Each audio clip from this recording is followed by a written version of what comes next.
A nossa primeira parada no programa de hoje vai ser lá no estado da Bahia, na região oeste baiana. Vamos acompanhar como é que estão as lavouras dessa safra de verão lá na região, em alguns municípios desse estado, da região oeste baiana. Quem vai conversar com a gente sobre esse assunto, ajudar a gente a entender melhor todo esse cenário, é o Rodolfo Mengarda. Ele é gerente regional Nordeste na CLC Agrícola, já está aqui conosco por vídeo. Rodolfo, seja muito bem-vindo, é um prazer tê-lo aqui no Notícias Agrícolas. Muito bom dia, Guilherme. Me ouve bem? Sim, estamos te ouvindo muito bem. Rodolfo, queria conversar com você sobre essas lavouras de soja 25-26. Você tem uma atuação em diversos municípios aí do oeste baiano. Como é que estão essas lavouras? Como é que têm sido as condições de desenvolvimento até aqui? Beleza. Primeiro, uma satisfação poder contribuir e participar do programa. Guilherme, obrigado pelo convite, tá? Esse ano a gente, aqui no oeste da Bahia, pensando como SLC Agrícola, né, a gente tem fazendas aqui em alguns municípios aqui da região oeste. Ah, as chuvas elas tiveram um início irregular, né, com o mês de outubro com chuvas nas nossas situações abaixo da média, né, um início de plantio um pouco atrasado em relação a outros anos, e isso se mostrou de mais forte, né? Quanto mais a leste da serra, né? A chuva ela estava mais irregular. O mês de novembro tivemos volumes mais adequados para estabelecer as culturas, e o mês de dezembro, esse sim, a gente teve boa chuva, chuvas acima da média aqui nas nossas condições, né? E com isso a gente conseguiu então fazer a implantação da cultura da soja dentro de uma janela normal para a gente, né, com um leve atraso ali no fechamento, mas bem dentro da normalidade, né, pensando nesse nosso ambiente.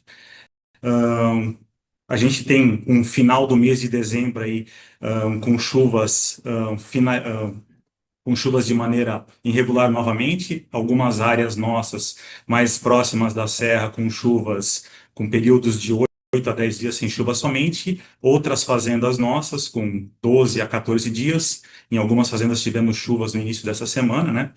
Mas as boas notícias é que, pelos modelos climáticos, as chuvas elas devem retornar aí a partir de domingo, segunda-feira. Né? A gente está contando bastante com essa chuva aí para conseguir manter o nosso potencial produtivo. Se a gente olhar para esse cenário fitossanitário também, Rodolfo, como é que está esse momento? Tem algum problema, alguma pressão de pragas e doenças aí na região? Como o clima ele tem se mostrado mais seco, né? A gente doenças dentro da normalidade, a gente está seguindo os protocolos de aplicações fitossanitárias de fungicida. Em relação a pragas, a gente teve um início um pouco mais com percevejos, né? Mas também muito dentro da normalidade. E agora o que a gente tem notado aqui um leve aumento, né? É com a pressão de mosca branca, né? Pressão de mosca branca ela tem se mostrado em aumento, né? Ahn, mas nada muito fora da realidade que a gente já vem tendo ao longo dos anos, tá, Guilherme? Se a gente olhar para calendário, Rodolfo, quando é que deve acontecer os trabalhos de colheita aí na região e como é que fica a janela para cultivo de segunda safra, da sequência das atividades? Sim, a gente tem expectativa de começar. A gente já está colhendo algumas áreas irrigadas que a gente tem no oeste da Bahia, né, para fazer a implantação do algodão segunda safra. Mas falando de sequeiro, a gente deve começar os trabalhos de colheita a partir do dia 20, 21 de fevereiro. E a colheita ela deve se estender aqui em algumas fazendas até a primeira semana de abril, né? Então o plantio ele ficou bastante escalonado, né, ao longo dos meses aí que a gente plantou. E você destacou nessa melhora do clima a partir de novembro, dezembro. Rodolfo, qual que é a expectativa de produtividade nesse momento? Até se a gente comparar com anos anteriores, tende a ser um ano positivo de produtividades? Hoje a gente trabalha, o clima ele é sempre um desafio, né? E a gente trabalha dentro da empresa com planejamento estratégico em função disso, trabalha com tecnologias para melhorar a resiliência das condições, né? Então, hoje, apesar desse início irregular de chuva, desses possíveis dessa possível falta de chuva que aconteceu agora de meados de fim de dezembro para início de janeiro, a gente está considerando que a gente vai ter uma safra normal, uma safra com colheitas dentro do que a gente planejou lá no início lá no nosso início, né, no nosso planejamento inicial. E se a gente pensar do lado de mercado, Rodolfo, como é que estão as oportunidades para comercialização dessa soja aí na região? Tem boas oportunidades ou esse cenário é o que mais preocupa, é o mais complicado?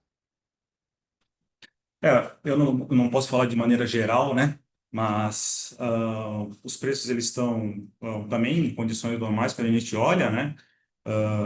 A gente tem alguma parte já que é comercializada, que é a estratégia da empresa, e, e a gente deve colher. A gente tem também uma boa área aqui que colhe semente para a empresa, né? Então isso aí tá tudo linkado, Guilherme. Rodolfo, muito obrigado pela sua participação, por ajudar a gente a entender melhor todo esse cenário. Se você quiser deixar mais algum recado, destacar mais algum ponto para quem está acompanhando a gente, pode ficar à vontade. Eu acho que, principalmente falando dessa pauta clima, né, Guilherme? Eu acho que a agricultura moderna, ela tem cada vez mais utilização de dados, né? A empresa, ela utiliza bastante dados tecnológicos, então a gente tem estações meteorológicas, tem modelos climáticos, tem imagens de satélite, sensoriamento remoto, né? E isso acaba contribuindo bastante, né, para a gente conseguir ter cada vez mais resiliência, para a gente conseguir ter condições de ambiente produtivo, melhores, né? Então, por isso que eu falo que cada ano é um ano, cada safra é um desafio diferente, né? Mas a gente, aqui no dia a dia, junto às fazendas, né, tenta mitigar isso e sempre garantir produtividade e, acima de tudo, com sustentabilidade, né? Que eu acho que é uma das coisas que é super importante deixar claro, né? O negócio tem que ser sempre sustentável, né? Rodolfo, mais uma vez, muito obrigado. A gente deixa aqui o convite para você voltar mais vezes e a gente acompanhar como é que vai ser a colheita, como é que vão ser os resultados dessa safra aí na região oeste da Bahia. Um abraço, até a próxima. Amém, Guilherme. Obrigado pela oportunidade. Até mais. Boa safra para a gente. É isso, esse é o Rodolfo Mengarda, ele que é gerente regional Nordeste na CLC Agrícola, conversou com a gente para mostrar como é que estão as lavouras dessa safra de soja 25-26 lá na região oeste da Bahia.